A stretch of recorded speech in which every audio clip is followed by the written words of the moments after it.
Hi, in this project, I enabled continuous delivery to a mobile device management system like Jamf.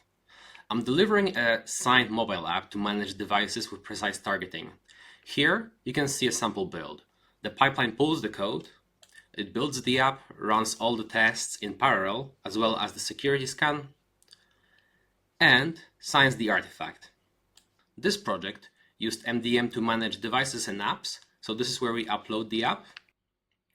Next, the pipeline creates two smart groups, a 10% pilot based on device tags to make sure that your business can operate if anything goes wrong with the new app version, and the broadcast group for the rest of the devices. Then I scope the new app version to the devices, pilot first, and if everything goes well, then we'll scope the app to the rest of the devices as well.